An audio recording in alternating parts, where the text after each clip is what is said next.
didn't want to have to do this. Bad Baby, Alabama Barker. What some are calling like the new Drake Kendrick Lamar. Oh, come on. Bad Baby and Alabama Barker, they're in a little bit of a feud right now. Bad Baby, if you don't remember, is the Catch Me Outside girl. Catch me outside, how about that? Catch You Outside? You should add Alabama Barker to the bathhouse. No, I don't know if y'all know this, she's a homewrecker, and that's really trashy. Basically, Alabama Barker tried to steal her man. Levon has only ever spoke to you when he found me texting another guy or found me texting my ex. She always thinks she's gonna fight me, so I'm here to fight her.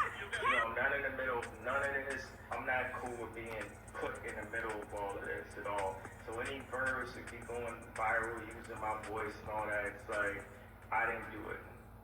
Bad Baby and Alabama Barker. If you have access to any sort of social media channel whatsoever, you might have heard of two women named Bad Baby and Alabama Barker. And that's because it is pretty much the only thing that people really want to talk about right now, and the only thing that people have been talking about for the last 3 months. The problem is, for somebody who's trying to get caught up on it, for someone who wants to know what is going on between this girl and this girl, it is extremely hard to follow. And not only is it hard to follow, it's hard to catch up on because it's ongoing to this day. Not only that, but a lot of this drama, a lot of this beef happens via live stream, as the most toxic beef usually does, or on Snapchat stories or Instagram stories, and as we all know, those delete after 24 hours. So if you are not avidly watching them all the time and screenshotting it and screen recording it, then we are forced to use the T pages, the Chismosa pages. And to be honest, I just don't have time for that. Also, I'm trying to limit how much brain rot content that I consume. I'm really trying to conserve my brain power because I'm kind of scared about how much brain rot content I've been consuming lately, and I don't want to.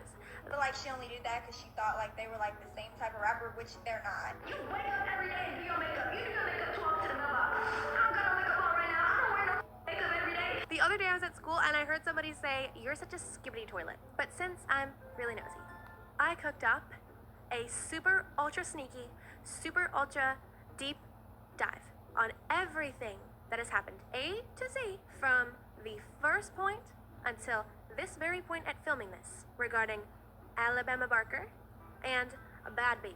Who are they? What is going on? Why are they beefing? Who is Levon? Who is this man that she slept with? Where are Alabama's parents? I'm going to explain all the lore behind this soon-to-be probably historical celebrity feud so that you no longer have to research and be confused. But first, my channel turns 6 weeks old today. Woohoo, 6-week birthday. I don't know, I just wanted to say that. Still like such a minuscule amount of time, but just like the amount that I've been able to impact people and create content that people enjoy has like really made me has really made me happy. Thank y'all. But real quick, if you could boop the like button on this video, it would help my channel immensely and continue to help me grow. And feel free to comment video topics that you want me to cover below. One more quick thing, I don't have nails today. I know they look horrendous and busted and crusted, and why is there a diamond on this one? The simple answer is Rolling Loud claimed all of my nails and also my foot.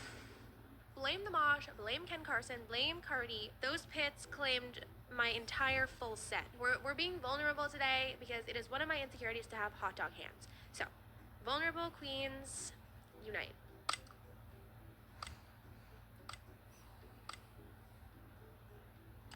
Let's start with the most obvious character that is probably named the most. The woman we all know, we may not all love, Bad Baby, aka Danielle Bregoli. So Bad Baby, born March 26, 2003, making her 21 turning 22 this year, was born and raised in Boynton Beach, Florida. Now, Boynton Beach, while she had called it rough around the edges, you know, she said that she was running around town with gang members and strippers or whatever. Boynton Beach is apparently known as a small retirement community in Florida with beautiful beaches, good schools, and a fairly low crime rate. This is just from what I have gathered from statistics and Reddit forums and news information and vlogs online. Bad Baby was also raised by a single mother named Barbara Bregoli because her dad, who apparently is a police deputy for the Palm Beach County Sheriff's Office, abandoned her when she was just an infant. That is a little bit sus. I don't know. I don't like judge people. For what I do, I actually don't really like judging people that much. But I don't know. It's just kind of sus to me that like you are a public servant, like you're a deputy, you like are literally meant to serve the public, but it's like you can't even take care of your own daughter. weird? Question mark. The first time that we were ever introduced to Bad Baby, the first time she got famous, was from going on Dr. Phil in 2016 on an episode titled I Want to Give Up My Car-Stealing, Knife-Wielding, Twerking 13-year-old daughter who tried to frame me for a crime. That's heavy stuff. Where, of course, she said the infamous line, "Catch me outside, how about that?" She, got up and tried to square up with her grandma, and that was kind of a little mean, but it's not as talked about as Catch Me Outside, how about that? But I just wanted to point that out because I think that was hilarious. Oh, Danielle, stop it. Oh, who is you? I'm your grandmother. Lean back, acting like you don't get up and do something. Get up and do something. No, I'm not going to do anything, Danielle. All right then. Although, honestly, if you do watch the entire episode start to finish in this day and age, in 2025, you might say that this episode was a little alarming and raised quite a bit of red flags when it came to how her mom and her grandma were dealing with, Danielle's upbringing. It is very sad because she was only 13 in this interview, and the entire internet completely roasted her and labeled her as the Catch Me Outside girl for years to follow. People like to look at the interviews of her now and say, oh wow, she's matured so much. No shit. She was literally 13 when she became famous. Literally 13. That is 1 year older than 12. That is 2 years older than 11. And would you expect an 11 or a 12-year-old to know what they're doing? Would you expect them to act like a grown adult? Would you expect any less from an 11 or a 12-year-old? Why did we treat Danielle as if she was a full-grown adult when she was literally 13 years old?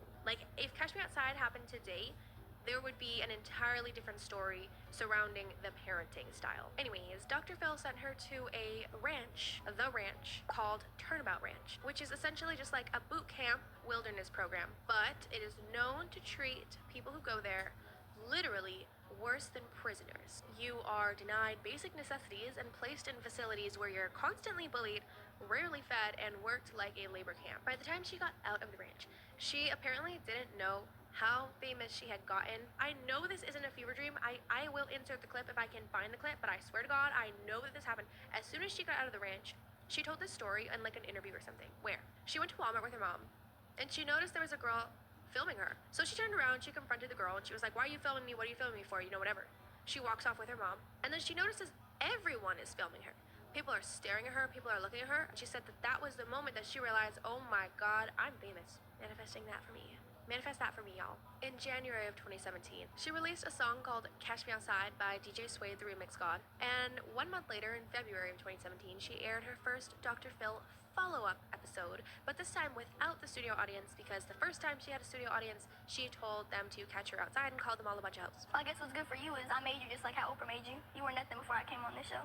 Thank you for that. In August of 2017, she released her first single called These Hoes, which made her the youngest female rapper to reach the Billboard Top 100 at the time. Her music career got bigger and bigger and bigger and better and better and better, and we saw her collaborating and hanging out with huge names like Billie Eilish, Lil Yachty, Kodak Black, Malu before they had a huge falling out. She became a social media sensation and started a YouTube channel where she would do reactions, crafts with kids, and it just really blew up. We were really obsessed with her. So this goes on for a period of a couple years, and then in January of 2019, people don't talk about this a lot, but she actually had her own makeup line, if y'all remember. It was called Copycat Beauty.